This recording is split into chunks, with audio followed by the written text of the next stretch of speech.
Welcome to the Pennsylvania Small Business Development Center's Entrepreneur Education Series. Because this series is designed to help you learn at your own pace, at the end of each slide you will hear a click indicating the end of that slide's narrative. Click the forward button or anywhere on your view screen to advance to the next slide. This educational offering is funded in part by the United States Small Business Administration and the Pennsylvania Department of Community and Economic Development. The Pennsylvania Small Business Development Centers is a network of 18 centers located throughout Pennsylvania. We offer no-fee confidential one-on-one business consulting in a variety of business areas, including financial management, marketing, business planning, and business structure. We also offer consulting and education in specialized services such as international trade, government marketing, environmental management, and business continuity and survival services. Our goal is to provide entrepreneurs with resources and information that will empower them to grow and prosper.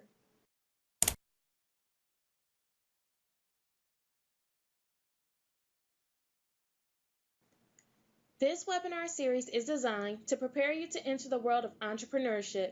At the completion of these 6 webinars, we hope you will be comfortable with the concepts of registering your business and reaching out to lenders or investors, understanding your target market and financial statements, as well as writing your business and marketing plans. Each webinar should take you less than 30 minutes to complete.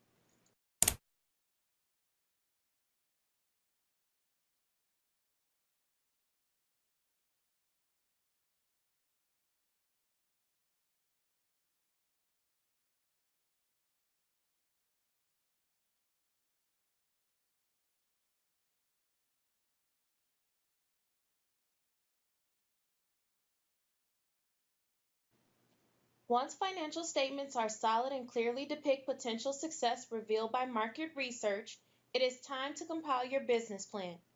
This webinar will walk you through the process of writing your business plan and the expectations of those who will read it.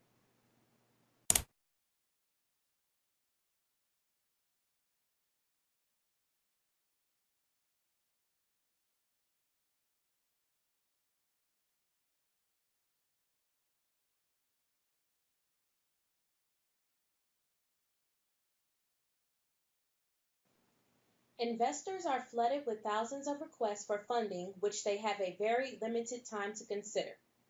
Your business plan might have less than 5 minutes to catch someone's eye, no matter how long it took you to write it. It must be vivid and persuasive, carefully researched, backed with numbers. It must also be succinct. It must provide a clear picture of your overall business model as well as its integral cogs in both narrative and financial forms. An outline of the business operations, goals, and strategies. Funding sources and the flow of spending them. Business operations and their monetary expressions. A description of the management team and critical operations. It must also show the investors that you thought of their interests under the best and the worst of circumstances. The length and depth of your business plan depends entirely on the type of business you decide to start. If your business is one of many, the business plan can be 10 to 15 pages long, describing a unique value proposition and outlines specific to your business. If you are starting a seed company, where your product and its value on the market is not clear, you will have to do more research and persuasion. There is an array of types in between. In any case, every business plan has to offer specific components that provide answers to your readers' questions. In this section, we offer an overview of an effective business plan and techniques to write it.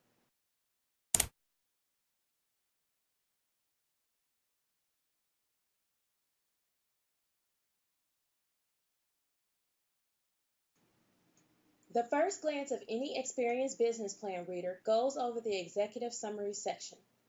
Here you have seconds to capture an investor's interest. So much to say in just a few short paragraphs. Write your executive summary last, after your entire business plan is complete. View it as a review of the most important aspects of your business with a goal to convince your reader that your business idea is solid, there is a need for your product or service, and the market is of a size that would undoubtedly produce sustainable profits. Make sure you address your competitors and your advantage on the market. Assure your financial projections are solid. Introduce your key managers and their qualifications to succeed. And last, but certainly not least, allay all fears about your investors not getting paid. It is customary to follow your executive summary with the sources and uses of funds worksheet.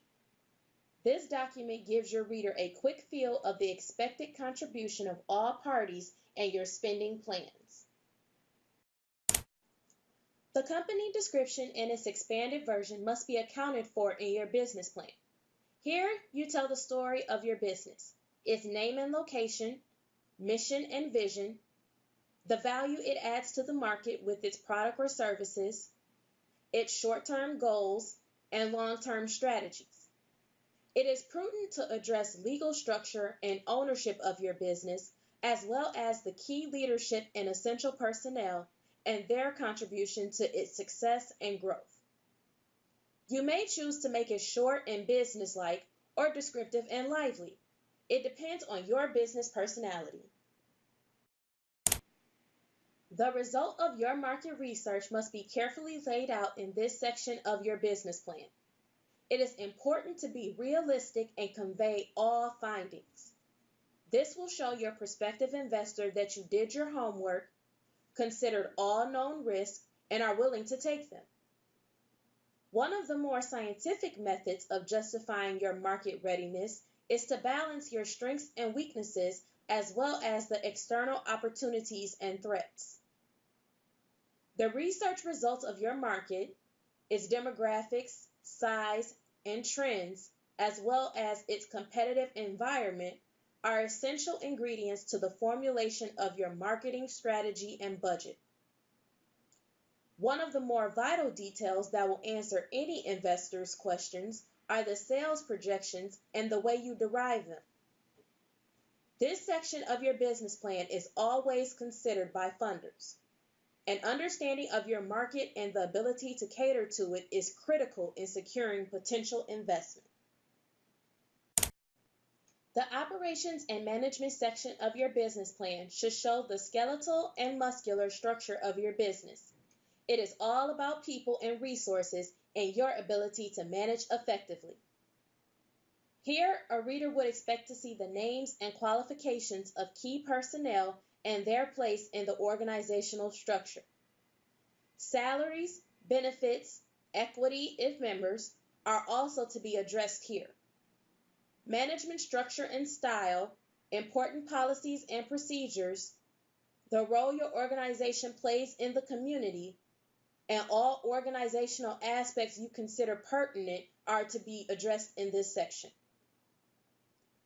Critical resources and operations and the risks associated with them are important to review in detail, just like human capital.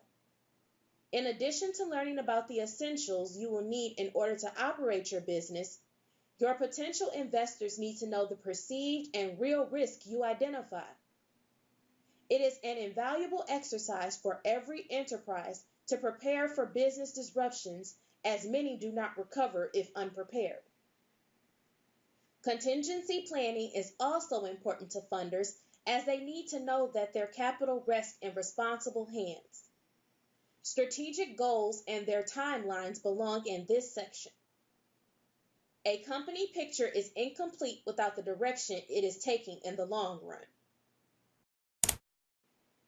Once your executive summary has captured the reader's attention, they will beeline to the financials. Here, investors look for two qualities: thorough and realistic. Take advantage of your industry and market research. Benchmark after your competitors. Take note of industry averages and your ability to stay within them. Your financial statements must consist of the three major financial statements: the income statement or P&L, profit and loss statement, which shows proof of profitability. This statement might take additional worksheets to complete, including monthly expenses, payroll and benefits, direct cost worksheet, etc. A balance sheet, which shows the worth of the company, and the cash flow projections that depict the stream of cash through time and sources and answers the fundamental questions of, will this business have enough funds to pay for its critical requirements? Perhaps more important than the projections themselves are the associated financial assumptions, the reasoning behind the numbers. You may include these in your financial narrative or as notes. Your financial summary will be based on both numbers and assumptions. As noted above, sources and uses of funds is a form necessary to show where the funds are coming from and how they are spent. Backup documentation, exhibits, tables, resumes, schematics, advertising examples, and other supporting documents belong in appendices so the narrative part of your business plan remains flowing. Perhaps the biggest resource in building a successful business plan is your local small business development consultant. However, there are sources with business plan samples and templates that are useful and contribute greatly to your understanding of the process and ability to create a successful plan in an optimal period of time. This slide offers a few proven sources. Thank you for viewing our How Do I Write a Business Plan webinar. Please visit our webpage to view other webinars within our First Step series. They include How Should I Structure My Business? Where can I find funding to start my business? How do I sell my product or service? Understanding financial statements, and costs to consider when starting a business. If you reside or plan to engage in business activities in Pennsylvania and you would like to meet with one of our consultants, please contact your local SBDC by visiting www.pasbdc.org to find the closest center to you. If you are located outside of Pennsylvania, please visit asbdc-us.org to find your local SBDC.